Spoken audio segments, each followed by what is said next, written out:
მმართველი გუნდის შეფასებით რასა იუკნევიჩიანის მიერ მომზადებულ ანგარიშს, რომელსაც ევროპარლამენტმა მხარი დაუჭირა, კონკრეტული მიზანი აქვს. გამოიწვიოს მღელვარება საქართველოში და შელახოს ქვეყნის ეროვნული ინტერესები.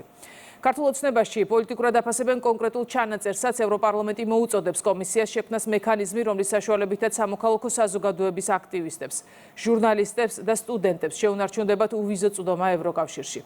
მმართველ გუნდში აცხადებენ, რომ ეს არის წარმოუდგენელი სეგრეგაციის ფორმა, როგორც პოლიტიკურად, ისევე იურიდიულად. უფრო მეც პოლიტიკურ შეფასებებზე სოფო ბერიძე გვეტყვის. მმართველი პარტიის შეფასებით ქართული საზოგადოების სეგრეგაციის მცდელობა მიზნად ისახავს ქვეყანაში დაპირისპირების გაღვივებას. სახელმწიფო პარტიაში მიაჩნიათ, რომ რასა იუკნევიჩიანის ანგარიშში არსებული კონკრეტული ჩანაწერი ემსახურება იმას, რომ ქვეყანაში მოხდეს ისეთი რევოლუციური სცენარების გააქტიურება და ექსტრემიზმის წახალისება. საბოლოო ჯამში კი მმართველი პარტიის შეფასებით ყველაფერი ეს ძალიან შორს დგას ტრადიციული ევროპული ღირებულებებისაგან. რაც შეეხება ოპოზიციას, მათი განცხადებები აჩვენებს, რომ ხელისუფლების ოპონენტებს საერთოდაც არ აწუხებთ ქართული საზოგადოების სეგრეგაცია. ეს პირველ რიგში ალბათ იმიტომ, რომ მათივე მეგობრის ავტორობით მომზადებული ანგარიში ბუნებრივია და ინიციატივა ბუნებრივია ოპოზიციას არ ეხება და მათ შორის ალბათ იმიტომაც, რომ თავად ოპოზიცია მუდმივად ცდილობს ქართული საზოგადოების დაყოფას და ამას მათივე ყოველდღიური პოლიტიკური ცხოვრება და ნაბიჯები ადასტურებს. მე სწორად მიმაჩნია, რომ უვიზო მიმოსვლა შეუნარჩუნდეს საქართველოს ყველა მოქალაქეს დამნაშავე რეჟიმის გარდა.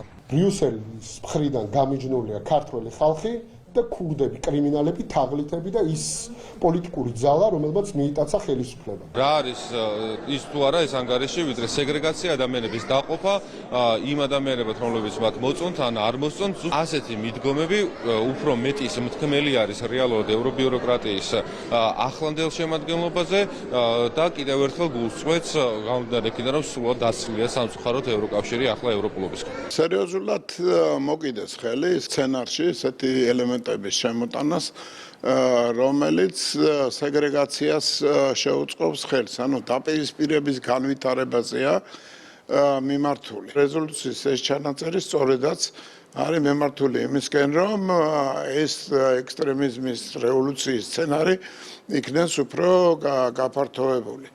აბრალებენ ადამიანებს პრორუსულობას, ისეთ ადამიანებს, რომლებსაც აბსოლუტურად სხვა შეხედულება აქვს რუსეთთან ურთიერთობაზე, ევროპასთან ურთიერთობის განვითარების პოზიტიურ მხარეზე. ანუ უსამართლობის დემონსტრირება ხდება განგებ იმისათვის, რათა მეაჩვიონ ახალგაზრდები ამ უსამართლობით ხელმძღვანელობას.